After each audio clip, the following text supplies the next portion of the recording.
Swing your arm, Will.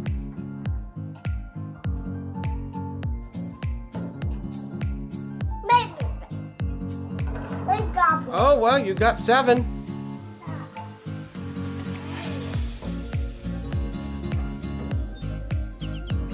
Ooh, not very good.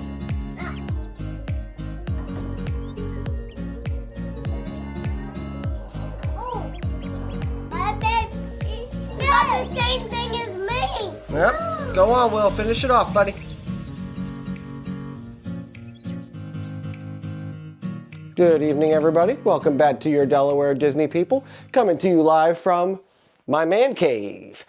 This is where I keep the majority of my Lego collection. The Disney Legos are the only ones that the missus actually allows me to keep inside, but I still have quite the significant collection right here. So, very proud of this room. Spent not as much time out here as I would like. Hopefully that gets better as the kids get a little bit older and I can actually start bringing them out here with me. But that's beside the point. So, last time we talked, we were going to look at doing the Run Disney event as of this morning. So, get up. I'm getting pretty excited. The missus leaves for work. And then we get on the phone when she's about, I'm going to say halfway there, and we realize it's not going to work out.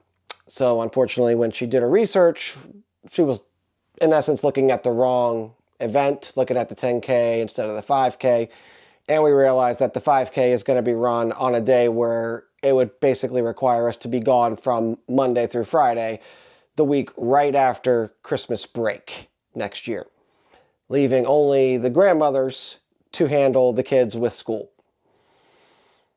Weekend is a lot more feasible. A full week trying to manage it, that would have been a bit difficult, so unfortunately, we had to make the decision to back out of it. But at the same time, we also did it with no regrets. We're still very excited about doing a Run Disney event in the future. And as a matter of fact, we're looking at the Wine and Dine marathon in October of 2027. So looking at the dates on that, it certainly looks like that's going to be a better option for us. So who knows? We'll see if we are able to register for that, and hopefully that all works out. So we'll be doing, as of right now, 2027 includes spring break for Disney, and then for the two of us, for our couples weekend, trying to do the Wine and Dine marathon. Hopefully, again, everything works out, and we can just see how that all goes. But the main thing about today that we wanted to talk about was the fact that, yes, it didn't work out, but we still got excited about the idea of doing something different. And so as Jan and I were talking this morning, and again this afternoon, the conversation just kind of evolved into how do we make each Disney vacation so dramatically different? The reality is we've taken Will 4 different times. He's only 2.5 years, not even 2.5 years old yet. We took him for the first time when he was 4 months old, and Faith was only a month away from being 3. So it was a very challenging trip. We stayed at the Contemporary in the Garden Wing so that we could be within walking distance of Magic Kingdom. It was a very convenient vacation from that perspective. We did an awful lot of walking. Would highly recommend that to anyone ever going with young kids, toddlers, and that's where you're going to spend the majority of your time. That turned into an absolutely amazing experience. The room was also fantastic. We were right on the corner on the Garden Wing, so we had nothing but the water around us. We actually had 2 different windows, one on the front and one on the side, and the light pageant actually ended up coming by our room every single night. All we had to do was open the blinds and the curtains, and there it was. It was absolutely beautiful, and we would absolutely love staying there again, quite frankly. Don't know that I would look forward to staying in the tower, the main tower of Contemporary, but the Garden Wing was absolutely perfect for us and our family at that point, and I certainly would look forward to staying there again. But the main point about this video is that how do you make each vacation different? I've been 9 times. Okay, I've gone to the same parks. I've ridden the same rides. I could probably do these rides in my sleep. I've probably dreamt about them individually over the years. Don't judge me. But the reality is, when the kids are going on them, it's different. Because every single time these kids ride one of these rides for the next time, they're looking at it through a different set of lenses. Will doesn't have any recollection whatsoever of riding It's a Small World at only 4 months old. He didn't care. He didn't even know what was going on. But now when he sees it, he knows the song. He knows some of the characters. He starts pointing at things. He's very, very interactive. Faith even, when we took her, she was 17 months old. And she was literally so excited about going to the park that she would drag her diaper bag to the front door on a day that we weren't going to the park just because she was still excited and wanted to go. 17 months old. She couldn't even talk yet, but she was still trying to convey a message that she wanted to go. And now she can say every single resort that we've been to. She remembers all these different things, all these different rooms, resorts, rides, different things about each park. It's amazing some of the things that this kid remembers, and she's, again, only 4.5 years old. So it's actually pretty amazing to have that frame of reference. But every single time she rides one of these rides now, it's a completely different experience. Character interactions are a completely different experience with each and every age. So we do try, to gauge early on, because you never know how they're going to react until they actually experience these things. We try to, cram in within the first couple days a character meal, a couple, more, I don't want to say thrill rides because Disney is not exactly known for being the thrill park, but a little bit more the, little kid, bigger kid rides rather, instead of the little kid, more family rides, the boat rides, the Pirates of the Caribbean, the It's a Small World, the Haunted Mansions. We're looking at the rides, like Seven Dwarfs Mine Train. And for some, in some extent, even the Mad Tea Party. If you're trying to spin that teacup, for some of the smaller kids, for Will, he doesn't like that at all. Faith, she loves it. So it's amazing. We try to do as much of that as we can early on, just to try to get a sense of where the kids are. What do they like? How are they going to respond? Do they like face characters? Do they only like the characters that wear the masks? Until we actually try these things, we genuinely do not know. We have no idea what we're getting ourselves into. So we try it. And again, every single trip is different. And then based on that, we kind of figure out, okay, this is what the priorities are going to be for the rest of the trip. Yeah, we have our dining reservations booked. We know what parks we're going to. But for the most part, we know about what rides we're going to try to go on. But a ride is just that. It's a ride. Some of these experiences, we try to figure out how much time are we going to devote to waiting. Are we going to, if we see a line for a character, are we going to get in line for them? Are we going to be spending time actually dedicated to trying to do some of these, whether it's going, through the butterfly garden at EPCOT? Okay. Is that something the kids would have no desire whatsoever to do? Why are we going to put ourselves and them through that? But if they are doing nothing but pointing out the topiaries and the bugs when we're at the Flower and Garden Festival, cool. Let's go ahead and figure out now, how do we park the stroller and let them walk through it? Those are the type of things that we try to do. The other part of it is, yes, we book our dining reservations, the 60 days in advance. That's great. I'm certainly happy that we had the flexibility to be able to do that when planning these trips. That being said, and I know I kind of touched on this before, but a lot of these dining reservations are very much subject to change. And we've been at a point where it's you know what, we're just not feeling this right now.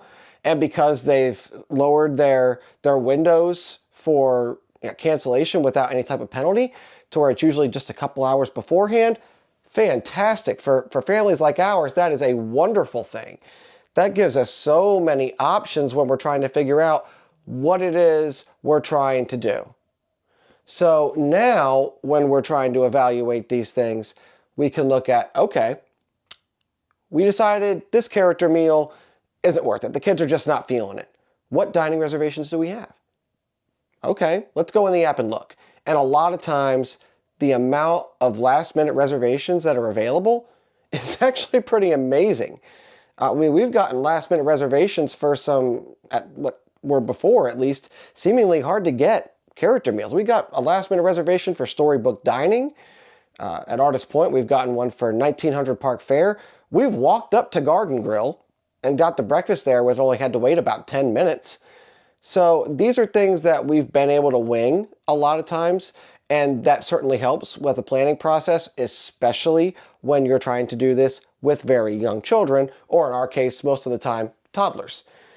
The other part of this too is when trying to give yourselves as much flexibility as possible. You got to understand that your kids have a schedule. They have a routine. Whether you try to adhere to that or not, or whether there's some flexibility in there at home, that's obviously going to change from one family to another. Our kids, Will still takes a regular nap pretty much every single day. And if he doesn't, you do not want to be around that kid at night. I promise you. Could be fun or not. But my point is, knowing what his schedule is, if we do not plan around that, and we try everything we can to just go, which, I'm not going to lie, I would be prone to do. I've done it before. When we took my sister's kids, there was no midday break. The idea of a break, no, that was a foreign concept. That was taboo. We did not take breaks. We go. And we went hard from rope drop to close every single night. 2-year-olds trying to do that same thing. Not a good plan. Does not work very well. All you're going to deal with are meltdowns and mood swings. Oh, by the way, those are complimentary. They're going to come with every scenario. You might want to just strap in and get used to it. As the parent, you have the capability of keeping your child's routine and their schedule in your day. That's all you have to do. Just keep in mind, okay, what time of day do they normally nap?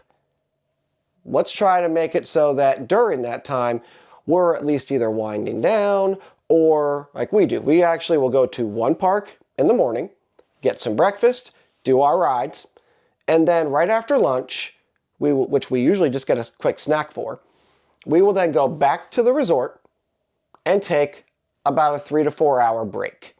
We will rest. And usually, trust me, the adults will rest as much as the kids do because we're pushing strollers around. We're dealing with meltdowns. You're dealing with screaming children. Not to mention just the normal chaos of Disney. It's nuts sometimes, and you need a break. So we do. We take that break. And then at night, we will typically go back to a different park. It changes the game a little bit. At least for our kids, it keeps the energy up. It keeps them fresh. And more importantly, it keeps the mood swings and the meltdowns down. Try to keep them at a low point, if at all possible, so that they have more energy and it can be more of a positive experience throughout the parks, especially at night when you're trying to go and actually experience some of the nighttime shows. Look, most of the time my kids still fall asleep during Happily Ever After. I don't care. At least they're not screaming. Besides, being perfectly honest, that's my show. So I would love for them to share in that joy with me. Of course, I want my kids to appreciate that. But if they're not melting down and they're quiet, that gives the missus and I a chance to enjoy one of our favorite shows together. So I'm always going to be appreciative of that, and I'm always going to try to give my kids the best possibility of making that happen. So we've also had a few people reach out and ask, what are other ways that you can make each trip so different so that it doesn't feel like the same experiences over and over and over again? I will say it's a lot easier to do that with younger kids just because they're seeing these rides and attractions and everything with a different set of lenses each time that they go. When it comes to older kids, and I can say this now because we have taken our niece and nephew a couple times, and it was a few years apart, so they were at different ages to where it was a little bit harder to say, okay, well, how do you not make it the exact same vacation? The answer to that question is this. You try to figure out before you even go what their top priorities are. The older that these kids get, the more communicative they can be and the more involved they can be in the planning process in terms of saying, okay, I really want to be able to do this. I really want to go to this restaurant. I really want to see these characters. Okay, great. Now you know what everyone's priorities are. That in and of itself helps with the planning process. Another significant tool that you can use, and this is something that Jan and I have actually started looking at for ourselves, not so much for this year. We feel like June's trip is we've got a pretty good idea for that one, but looking into 2027. At that point, she'll be 5, almost 6 years old, and he'll be 3. We're starting to get to a point where it's like, okay, how do we really liven things up and keep the kids from getting burned out? Because you hear that a lot. The kids just got burned out from Disney and they don't want to go anymore. We're big Disney people. The missus and I still love to go. I don't want it to be a burden to my kids that, oh, we're going back again. No, I don't ever want them to feel that way. I want them to get the same level of excitement, or at least in their own way, as the two of us do. So one way that we can do that is by creating almost like different mini events that are going to happen throughout each trip. Whether it's things like a scavenger hunt, where your primary objective becomes, this trip we're going to focus on getting as many character autographs as possible. This trip we're going to focus on doing as many thrill rides as possible. This trip we're going to focus on how many rides can we do in one day. You always have to try to change things up. You can't keep things stagnant. You can't keep things exactly the same because there's a reason that some of these kids start to feel burned out. It's literally doing the exact same thing over and over and over again. Anyone would get bored doing that for the most part. Our objective is simple. Don't let that happen. Avoid it. There's so many things that you can do. I know plenty of people who have gone to Disney World and never got on a single ride and still had an amazing trip. It's very possible to make that park whatever you want it to be. There's no set of instructions when you get there of what you have to do. So plan beforehand of different things that you know you don't want to do. Avoid those. You can also plan for things that you have to do. Make those your top priority. No matter what your objective is, plan around that. Make it work. I can assure you there's so many different tools that you can use that are out there. Take advantage of those tools. And if you have questions about it, check out the Walt Disney World website. Go and research videos on YouTube and check out people that have been there several times, like ourselves, for example. There's so many different resources that are out there, and I certainly like to think that we're going to have several of them up here. So if you like what you see, hit that like button, subscribe, turn on notifications. This way you can always be aware whenever we have new content coming out. Try to put a couple vlogs in every single week.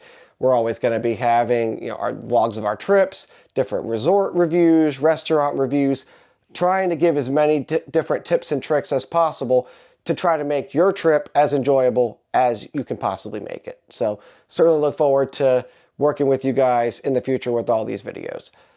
That being said, I'm going to go ahead, get these kids hopefully settled in for the night. It's been a relatively challenging evening. For whatever reason, Faith is at a terrible age where she's just challenging and not listening at all. So pray for us, y'all. Just pray for us. So that being said, I'm going to go ahead and call it a night. Been great talking to you all. Look forward to seeing the next one. Peace.